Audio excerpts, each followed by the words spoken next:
Buenas noches, estimados hermanos. Hoy viernes queremos compartir con ustedes en este tiempo de oración y estudios bíblicos algunos motivos de oraciones,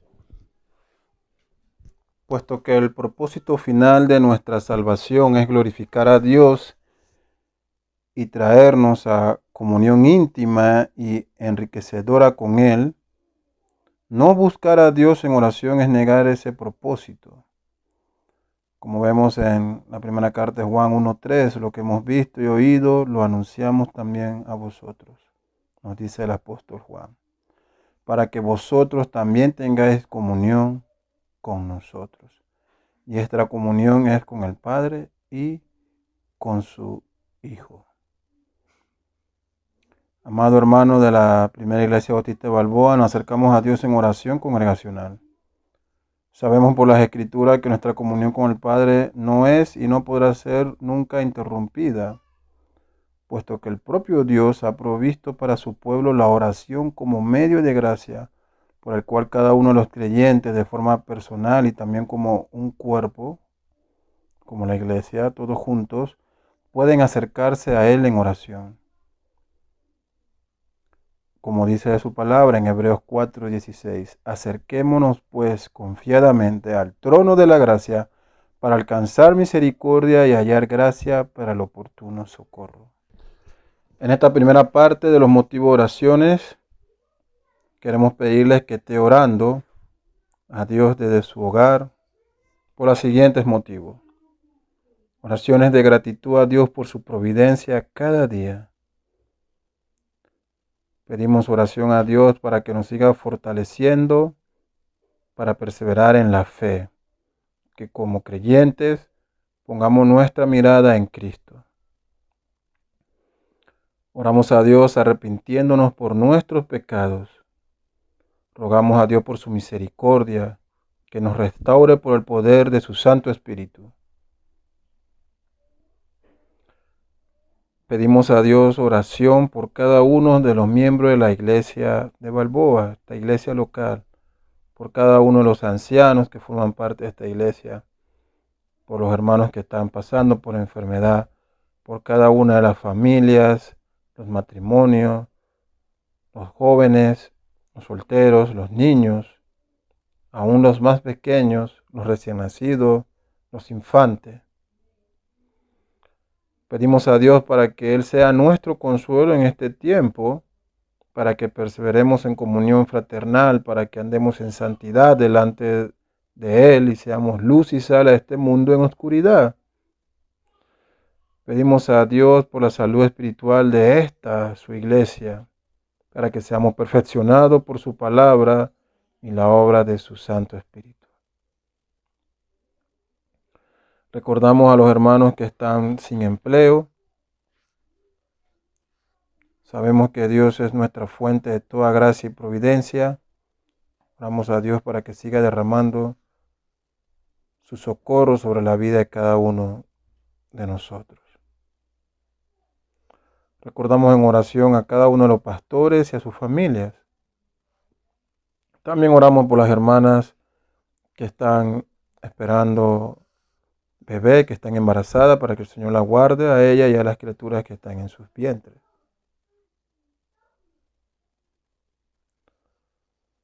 En esta segunda parte oramos también, como nos manda las Escrituras,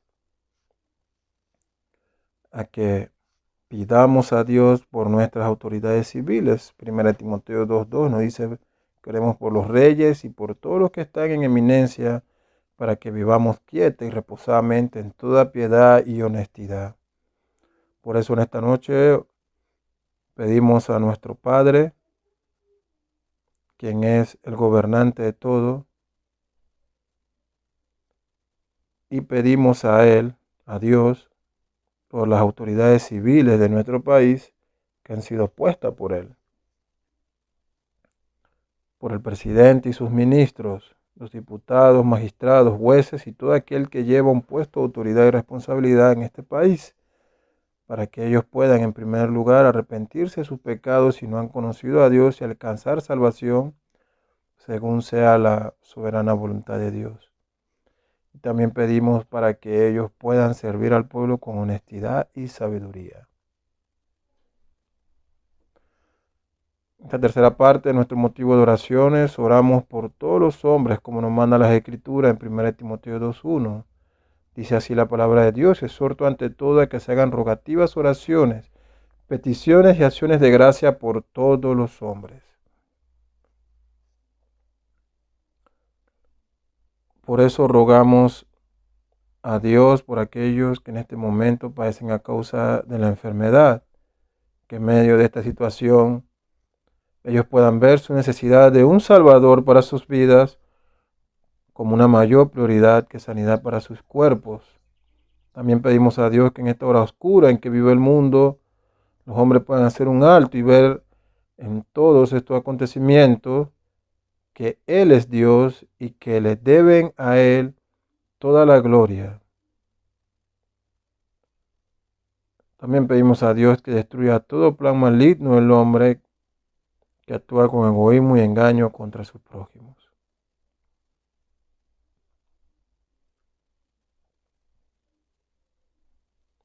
Nuestra cuarta parte en estos motivos de oraciones es por la iglesia en todo el mundo. Según el Tesalonicenses 1:4 nos dice así: de manera que nosotros mismos hablamos con orgullo de vosotros entre las iglesias de Dios, por vuestra perseverancia y fe en medio de todas las persecuciones y aflicciones que soportáis.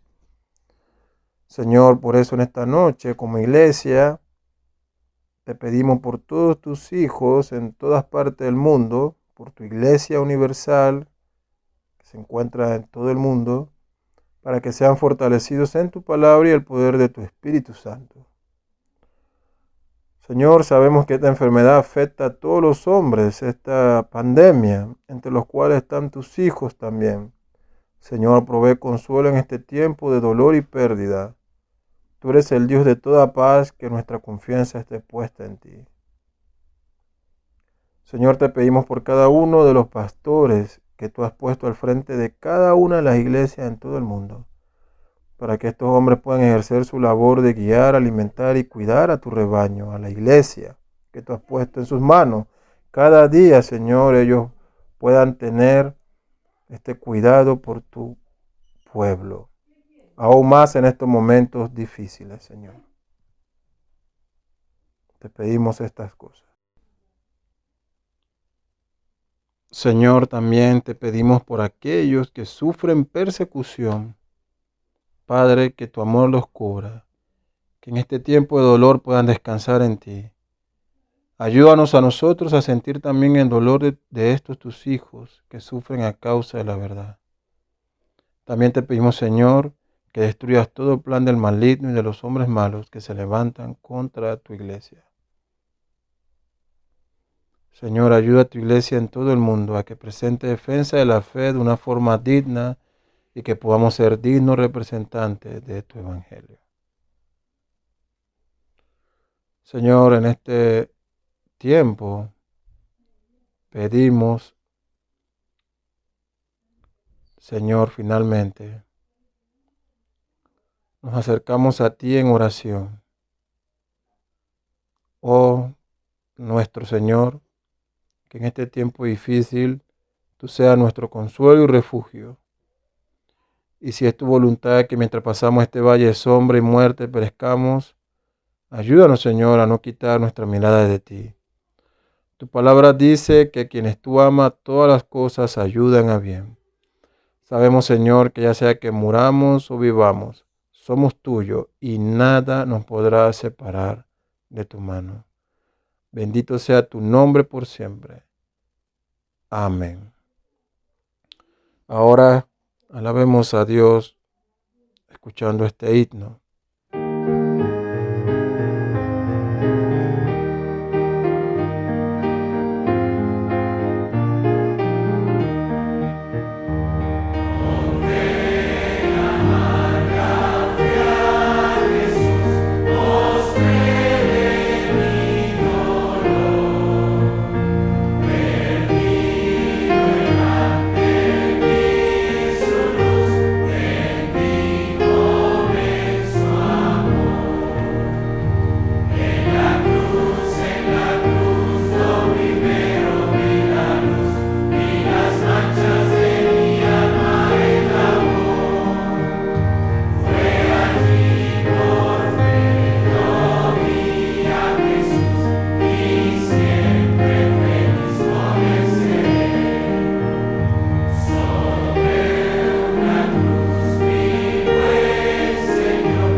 momentos vamos a recibir el estudio de la palabra de Dios. Buenas noches, amados hermanos. Estamos en la primera iglesia bautista de Balboa. Hoy es viernes 5 de junio del año 2020. Luego de una semana de apertura de la segunda fase y escuchando las noticias tristes y dolorosas de los aumentos de contagios que han habido en estos días, pues exhortamos a toda la comunidad cristiana y sobre todo a los hermanos de la primera iglesia bautista de Balboa que actuemos con prudencia. No con miedo, pero sí con sabiduría y prudencia. Debemos andar como sabios en este mundo y tener cuidado. Y también aprender a discernir todo. Escuchar lo que se nos dice y retener lo bueno, como es el consejo que encontramos en las Escrituras. Entonces, permítame una oración y iniciamos nuestro estudio de esta noche. Amado Dios y Padre Celestial, en el nombre de Jesús, gracias. Gracias a Dios por esta semana. Gracias, Padre, por todo lo que tú nos das. Señor, con dolor y con vergüenza reconocemos que somos pecadores. Todos los días, Señor, pecamos de muchas maneras. Perdónanos, Señor. Limpia nuestra conciencia de obras muertas. Y que, Señor, podamos tener el gozo de nuestra salvación en Cristo Jesús. A cada uno de mis hermanos y mis hermanas que están en sus hogares en esta noche, te pido, Señor, que le dé paz, la paz que sobrepasa todo entendimiento. Y ayúdame en esta noche a poder exponer tu palabra, Señor, con todo temor y temblor. Y gracias, Señor, por quienes nos han precedido en la predicación del Evangelio. Ayúdanos a seguir sus pasos de tal manera, Señor, que podamos edificarnos mutuamente todos y podemos traer gloria a tu bendito nombre, Padre amado. En el nombre de Jesús, amén. Amado Dios, estoy utilizando la nueva traducción viviente y quiero entonces tener la lectura del capítulo 3 de Efesios hasta del 1 al 7. Escribe el apóstol Pablo y dice: cuando pienso en todo esto, yo, Pablo, prisionero de Cristo Jesús, por el bien de ustedes, los gentiles, a propósito, doy por sentado que ustedes saben que Dios me encargó de manera especial extenderle su gracia a ustedes, los gentiles. Tal como antes les escribí brevemente, Dios mismo me reveló su misterioso plan. Cuando lean esto que les escribo, entenderán la percepción que tengo de este plan acerca de Cristo. Dios no se lo reveló a las generaciones anteriores, pero ahora, por medio de su Espíritu, lo ha revelado a sus santos apóstoles y profetas. Y el plan de Dios consiste en lo siguiente: tanto los judíos como los gentiles que creen las buenas noticias gozan por igual de las riquezas heredadas por los hijos de Dios. Ambos pueblos forman parte del mismo cuerpo y ambos disfrutan de las promesas de las bendiciones porque pertenecen a Cristo Jesús. Por la gracia y el gran poder de Dios se me ha dado el privilegio de servirlo anunciando esta buena noticia. Hemos titulado el estudio de esta noche Pablo, el ministro de los gentiles, y estamos entonces empezando el capítulo 3 de Efesios. Un subtítulo utilizado por el doctor John Stott dice: la revelación divina a Pablo, o el misterio que se le ha dado a conocer. Pablo utiliza 3 veces la palabra misterio. El misterio que me dio a conocer por revelación, dice el verso 3. Podrán darse cuenta de que comprendo el misterio de Cristo. Luego dice Pablo en el verso 4 y añade: hacer entender a todos la realización del misterio. Verso 9. Misterio es una palabra clave para nuestra comprensión del apóstol Pablo. Necesitamos entender que la palabra castellana y griega no tienen el mismo significado. En castellano el misterio es algo oscuro, secreto, enigmático. Lo misterioso es inexplicable hasta incomprensible. La palabra griega misterión, sin embargo, es diferente. Aunque es un secreto, no está celosamente guardado, sino a la vista. Originalmente la palabra griega se refería a una verdad en la que alguien había sido iniciado. Llegó a usarse para referirse a las enseñanzas secretas de las religiones paganas misteriosas, enseñanzas que estaban restringidas para los iniciados. Pero en el cristianismo no hay misterios esotéricos reservados para una élite espiritual. Por el contrario, los misterios cristianos son verdades que, aunque están más allá del descubrimiento humano, han sido reveladas por Dios y por lo tanto pertenecen abiertamente a toda la iglesia. Más sencillamente, misterión es una verdad escondida del conocimiento o la comprensión humana, pero descubierta por la revelación de Dios. Si ese es el significado general de misterio en el Nuevo Testamento, ¿cuál es el singular secreto que fue destapado o la verdad que fue revelada, que no se le dio a conocer a los seres humanos, pero ahora se le ha revelado por el Espíritu a los santos apóstoles y profetas de Dios, como lo dice Pablo en el verso 5, y en forma especial a él, dado que Pablo añade el misterio que me dio a conocer por revelación, como lo dice en el verso 3. En el versículo 4 y en Colosenses 4:3, Pablo lo llama el misterio de Cristo. Es indiscutible que se trata de una verdad especialmente revelada, de la cual Cristo es a la vez fuente y sustancia. Pablo declara su naturaleza exacta con fuerza y claridad. En el versículo 6, es que los gentiles son beneficiarios de la misma herencia, miembros de un mismo cuerpo, y por lo tanto el misterio concierne a Cristo y a su único pueblo, judíos y cristianos, judíos y gentiles, a fin de definirlo con más precisión. Pablo reúne y en un caso inventa, como pudiéramos decir, tres expresiones paralelas y compuestas. Cada uno tiene el mismo prefijo sin, junto con indica que los cristianos gentiles ahora tienen compañerismo con los cristianos judíos. ¿Qué es esto? Los gentiles son literalmente coherederos corporales y copartícipes de las promesas. Pero estas tres palabras griegas, poco usuales, necesitan ser aclaradas. Lo que Pablo está declarando es que juntos los cristianos judíos y gentiles son ahora coherederos de la misma bendición, amados hermanos, miembros del mismo cuerpo y copartícipes de la misma promesa.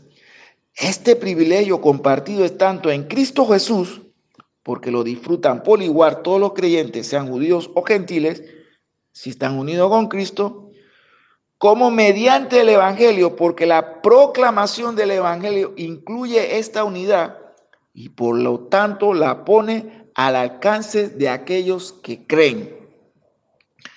Para resumir esta introducción que he hecho en esta noche, podemos decir que el misterio de Cristo es la unión completa de judíos y gentiles, uno con otros a través de la unión de ambos con Cristo. Era una unión doble con Cristo y de uno con él, el otro, la sustancia del misterio. Dios se lo había revelado especialmente a Pablo, según lo expresa él mismo brevemente en el verso 3. En el capítulo anterior, pero también le fue dado a conocer por el Espíritu a los santos apóstoles y profetas de Dios, como lo estamos viendo ahora en el verso 5. Y a través de ellos a sus santos, como lo dice Pablo también en Colosenses capítulo 1, verso 26. Ahora era, por lo tanto, la posesión común de la iglesia en su totalidad. Era una revelación nueva, porque en otras generaciones no se les dio a conocer, Pablo lo dice en el verso 5, sino que desde los tiempos eternos se mantuvo oculto, lo dice en el verso 9. Estas afirmaciones han dejado perplejo a los lectores de la Biblia, porque el Antiguo Testamento ya revelaba que Dios tenía un propósito, amado hermano, para los gentiles. Prometía, por ejemplo, que toda la familia de la tierra serían bendecidas por medio de la descendencia de Abraham, que el Mesías recibiría a las naciones como su herencia, que Israel sería como la luz a las naciones y que un día las naciones harían una peregrinación a Jerusalén y aún correrían hacia ella. Jesús también habló de la inclusión de los gentiles y comisionó a sus seguidores para que fueran y hicieran discípulos. Pero lo que no revelaron ni el Antiguo Testamento ni Jesús fue la naturaleza, amado hermano, radical del plan de Dios, que la teocracia, la nación judía, bajo el gobierno de Dios, llegaría a su fin y sería reemplazada por una nueva comunidad internacional llamada la Iglesia. Que esta iglesia sería el cuerpo de Cristo, unida orgánicamente a Él, y que judíos y gentiles serían incorporados a Cristo y a su iglesia en términos de igualdad, sin distinciones. Esta unión completa de judíos y gentiles y Cristo era, amados hermanos, lo radicalmente nuevo, y Dios se lo reveló a Pablo venciendo su arraigado prejuicio judío. Veamos este siguiente punto: la comisión divina a Pablo, o el misterio que le fue confiado. Al final del versículo 6, Pablo expresa equiparando el misterio con el evangelio. Al menos escribe que es mediante el evangelio que los cristianos judíos y gentiles se unen en Cristo. Esto puede ser así porque el evangelio anuncia el misterio de manera que la gente llegue a escucharlo, llegue a creerlo y a experimentarlo. Esta equiparación de misterio y evangelio es significativa, hermanos, porque el misterio era esencialmente la verdad revelada a Pablo, mientras que el evangelio era esencialmente la verdad proclamada por Pablo. Él mismo relaciona las cosas porque estaba convencido de que la buena nueva le había sido revelada solo para que la comunicara. Lo dice claramente, y lo cito: de este evangelio llegué a ser servidor como regalo que Dios por su gracia me dio. Verso 7. Por lo tanto, si el primer don de la gracia de Dios para él fue el misterio que le había sido revelado, como lo vemos en el verso 2 y 3, el segundo era el misterio que le había sido confiado y mediante el cual compartiría ese misterio con otros. Lo había recibido por gracia de Dios y lo ejercería conforme a su poder eficaz. Pablo considera esta comisión o misterio como un privilegio enorme, porque él lo llama esta gracia, que nosotros podemos llamar este don privilegiado de Dios. Le había sido dado a él a pesar del hecho de que él era el más insignificante de todos los santos. Usted lo puede leer en el verso 8. O el peor miembro de su pueblo santo. Es una expresión muy llamativa. Él toma el superlativo, el último o el más pequeño, y hace algo lingüísticamente imposible, pero posible teológicamente. Lo transforma en un comparativo, menor o menos que el más pequeño, dice Pablo. Quizá está jugando en forma deliberada con el significado de su nombre, porque su apodo romano era Paulus. Es el latín y significa pequeño.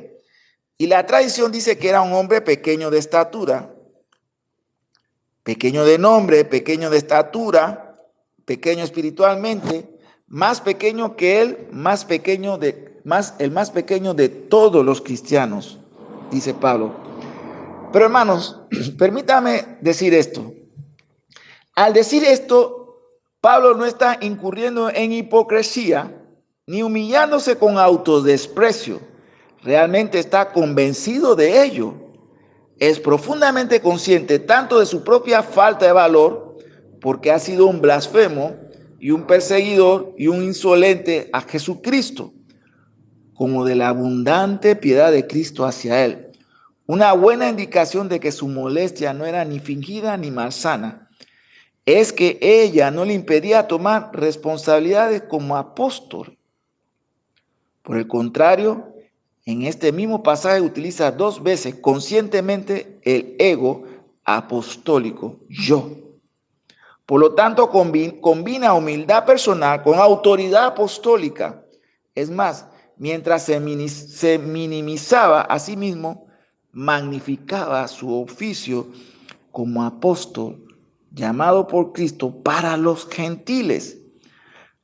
Y a continuación, elabora en 3 partes el ministerio privilegiado de extender el evangelio que le había sido confiado por la gracia de Dios. Primero, haciendo conocer la riqueza de Cristo a las naciones. Vamos a ver un poquito más adelante.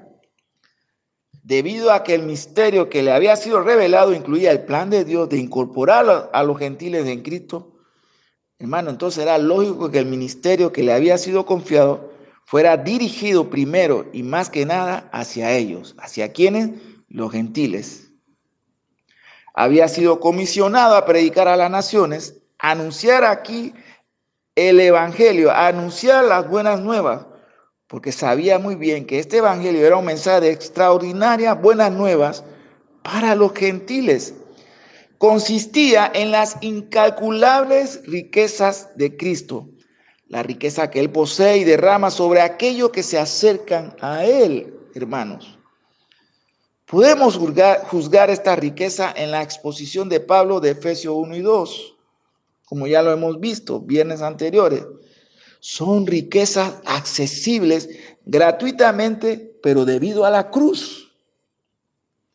Incluyen la resurrección y la victoria sobre el pecado, incluyen la entronización victoriosa con Cristo en los lugares celestiales, la reconciliación con Dios, la incorporación junto con los cristianos judíos en esta sociedad nueva, el fin de la hostilidad y el comienzo de la paz, el acceso al Padre a través de Cristo y por medio del Espíritu Santo, la membresía de su reino y su familia, el ser parte integrante de su morada entre los seres humanos, y todo esto solo como un primer asomo, hermanos míos, de mayores riquezas por venir, es decir, la riqueza de la herencia que Dios dará a todo su pueblo en el día final.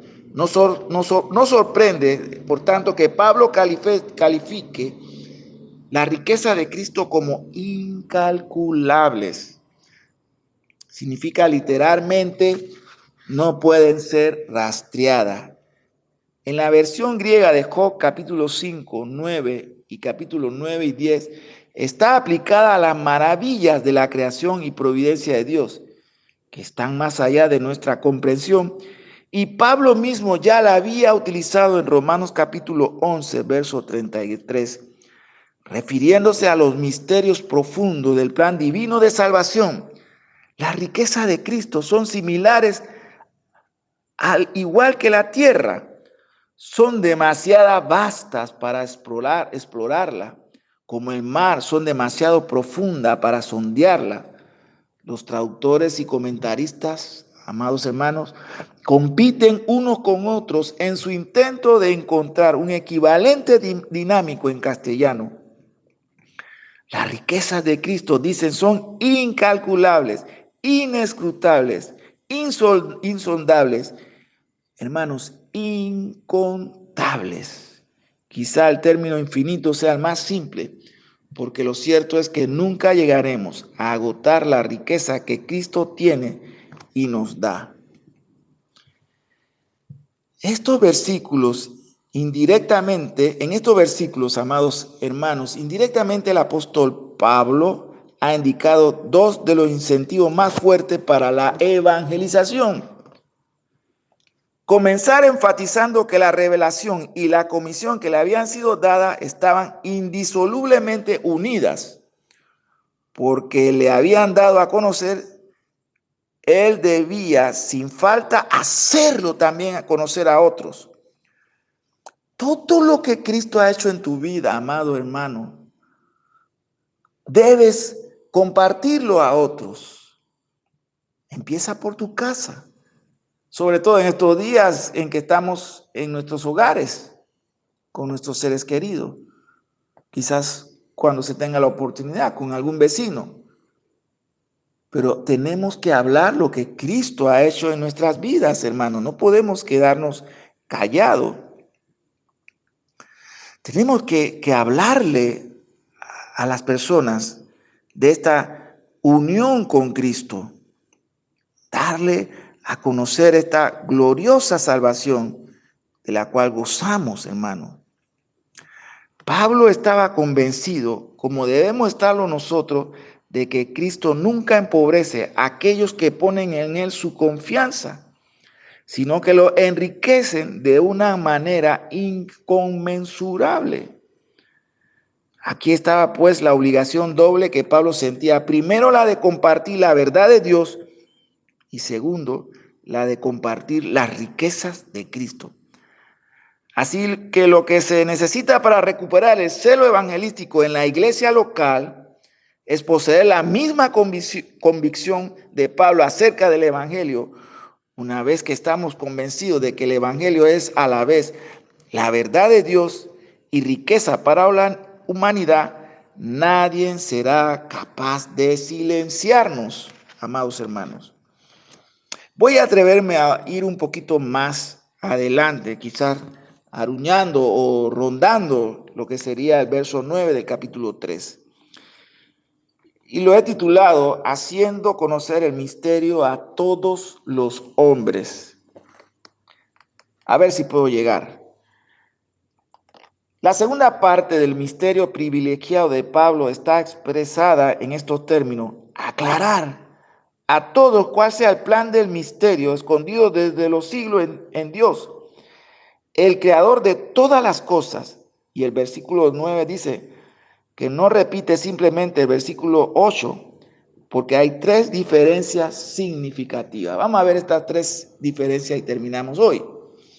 Primero, la predicación del evangelio no se define ahora como anunciar las buenas nuevas, sino como aclarar las buenas nuevas. Pablo ya utiliza el verbo en su oración en el capítulo 1, verso 18. Así que la idea se desplaza del contenido del mensaje, que son las buenas nuevas, a la condición a aquellos a quienes es proclamado en la oscuridad de su ignorancia la luz del evangelio. Jesús mismo caracterizó la comisión de Pablo en estos términos, ya que lo obviaban los gentiles, para que les abra los ojos y se conviertan de las tinieblas a la luz. Pablo nunca olvidó esto. Su propia conversión en el camino de Damasco era el resultado de la luz brillante que venía del cielo, no solo externamente, sino también internamente. Como lo dijo más tarde, porque Dios, que ordenó que la luz resplandeciera en las tinieblas, hizo brillar su luz en nuestros corazones. Y eso pasó contigo, amado hermano y hermana.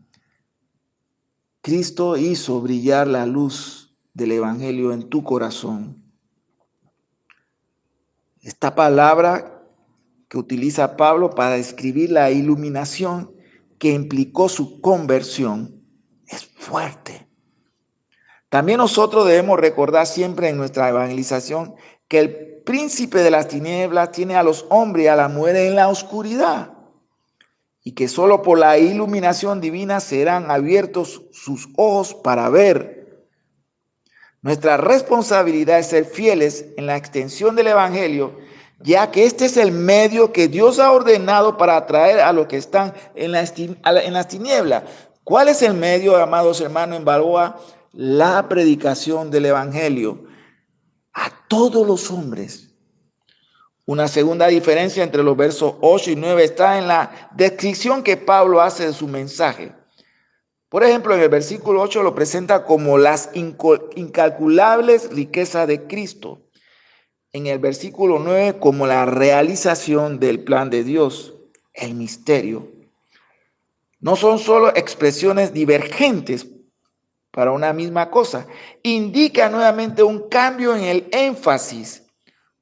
Uno puede decir que las incalculables riquezas de Cristo es el más amplio de los dos conceptos, porque reúnen el remedio de Cristo para las dos alienaciones gentiles, separado de Dios y de Israel. Y por lo tanto abarca la totalidad de la salvación. El misterio se concentra solo sobre una de las dos reconciliaciones. Es cierto, amados hermanos, que el misterio es el misterio de Cristo.